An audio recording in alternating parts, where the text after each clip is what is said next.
Olá, quinto ano. Vamos dar início a mais uma aula de História. O tema da nossa aula de hoje é Brasil Colônia, certo? Esse tema é marcado aí por dois períodos, tá? Na verdade, por dois períodos.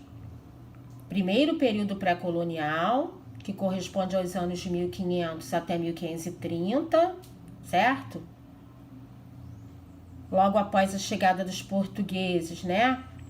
A nova colônia, aconteceu a primeira atividade econômica, que era a exploração do pau-brasil, existente em grande quantidade na costa brasileira, principalmente aqui no nordeste do nosso país.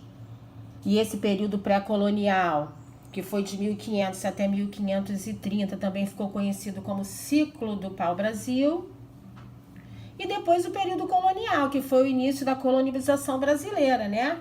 Marcada pela expedição de Martim Afonso de Souza, que possuía três finalidades: iniciar o povoamento da área colonial, realizar a exploração econômica e proteger o litoral contra a presença de estrangeiros, certo?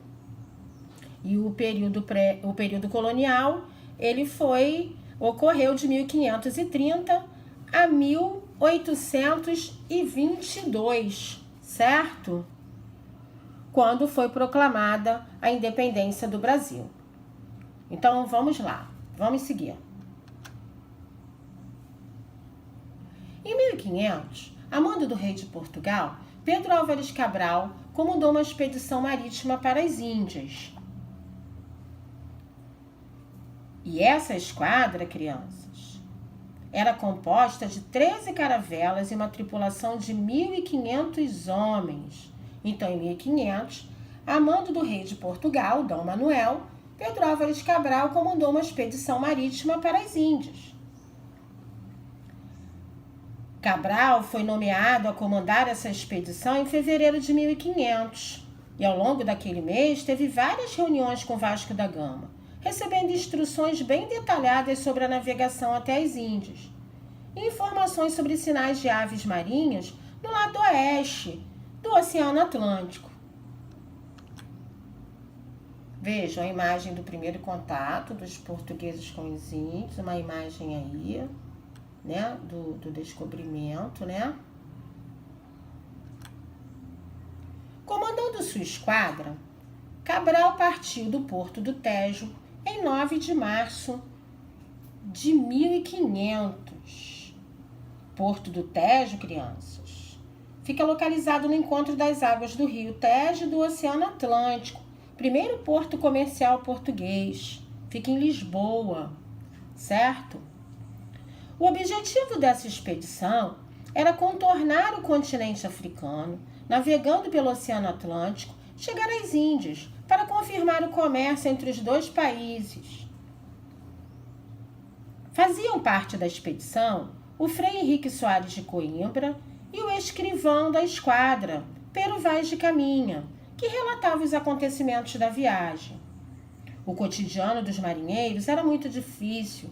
A água era pouca, a comida era de baixa qualidade, não havia quase nenhum conforto, trabalho pesado, perigosas tempestades, risco de naufrágio.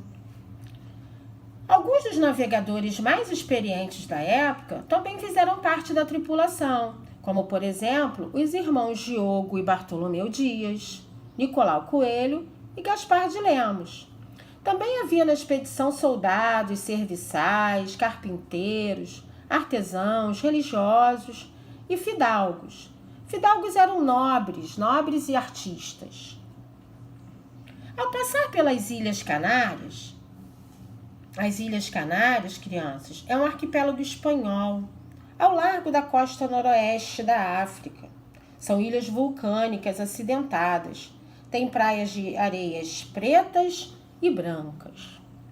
Então, ao passar pelas Ilhas Canárias, a esquadra desviou em direção a um novo continente. Depois de muitos dias viajando pelo Oceano Atlântico, no dia 21 de abril, apareceram os primeiros sinais de terra, aves e plantas marinhas. Em 22 de abril, a esquadra avistou um monte, alto e redondo, Cabral o batizou de Monte Pascoal. Ficaram procurando um porto onde os navios pudessem ficar abrigados. O lugar escolhido recebeu o nome de Porto Seguro, atual Baía Cabralha, no estado da Bahia, aqui na região nordeste do nosso país, onde ancoraram no dia 24 de abril. Cabral deu à terra descoberta o nome de Ilha de Vera Cruz, acreditando que se tratava de uma ilha. Em 1503, mudou-se o nome para Terra de Santa Cruz, pois verificou-se que se tratava de um grande território.